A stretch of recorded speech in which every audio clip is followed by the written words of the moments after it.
Le directeur régional du PAM, Programme alimentaire mondial, est à Abidjan pour participer aux travaux de l'atelier sur les bonnes pratiques et les technologies innovantes pour réduire les pertes post-récolte.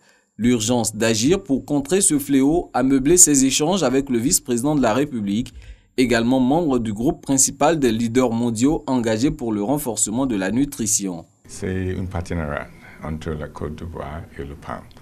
Okay. Et quand même, c'est une plateforme pour l'échange de les bonnes pratiques de tous les pays dans la région. La Chine, elle, a fait chuter son taux de perte post-récolte de 30 à 6%. Ce, grâce à une politique stratégique menée par son centre d'excellence de lutte contre la faim et la malnutrition.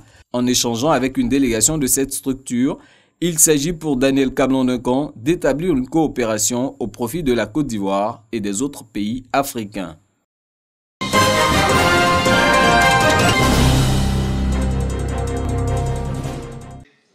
Mission fructueuse pour cette deuxième édition de la table ronde des bailleurs à Hambourg, en Allemagne. Vos contributions pour presque 12 projets qui ont été présentés et des projets d'envergure qui ont permis de mobiliser 5,8 milliards d'euros en ce jour. Une journée bien remplie pour Siandou Fofana. Il a échangé avec plusieurs bailleurs et partenaires, notamment le groupe Discovery, pour montrer les atouts touristiques de notre pays et atteindre la cible de 3 milliards avec cette chaîne de télévision internationale. La présentation aujourd'hui du ministre du Tourisme ivoirien a confirmé notre intérêt pour investir et pour être présent, en tout cas être un acteur clé dans le tourisme. Au cours de cette table ronde, Siandou Fofana a ouvert les travaux. 12 projets ont été présentés. Le but est de transformer la physionomie structurelle de notre pays, la Côte d'Ivoire, en vue d'accueillir 4 millions de touristes en 2025. Nous sommes à la deuxième table ronde du genre et la moisson a été encore très belle.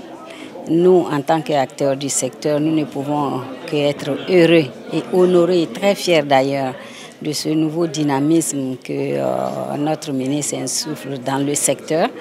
Il y a de cela quelques jours, Son Excellence le Président de la République était ici. Nous avons travaillé donc dans le cadre du G20 Compact et les résultats qui en sont sortis sont satisfaisants et nous pensons poursuivre sur notre lancée, bien sûr aussi dans le domaine du tourisme.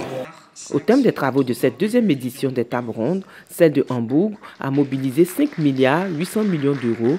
Sublime Côte d'Ivoire, la stratégie nationale de développement touristique a reçu encore une fois un écho favorable des investisseurs et partenaires allemands.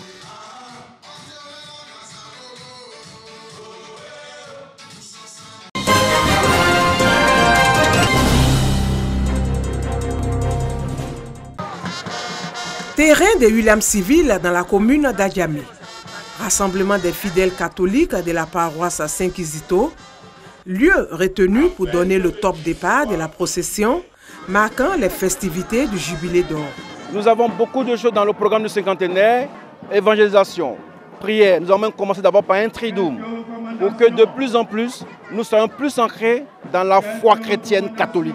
50 ans que la graine de l'évangile a été sémée à la paroisse Saint-Kizito, occasion aussi de faire un bilan. Aujourd'hui, nous avons plus de 10 prêtres sont sortis de la paroisse, des religieux, et nous avons des paroissiens spirituellement, je peux dire, mûrs, assis, parce que sur notre paroisse, on trouve au moins 6 communautés nouvelles et une centaine de groupes et mouvements et associations, des CB dynamiques.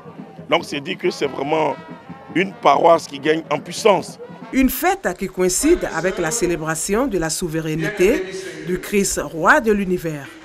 Elle marque la fin de l'année liturgique et annonce le début du temps de l'Avent. Le Christ roi de l'univers, qui n'est pas un roi à la manière du monde, de domination, qui écrase les autres, mais c'est un serviteur souffrant qui vient pour que tous les hommes et toutes les femmes puissent entrer dans le projet de Dieu, c'est-à-dire le projet d'amour des uns et des autres dans la communion, dans la fraternité. Un sketch retraçant l'histoire de la paroisse Saint-Kizito de William Civil a été exécuté par les différents groupes et mouvements de la paroisse. majorité de notre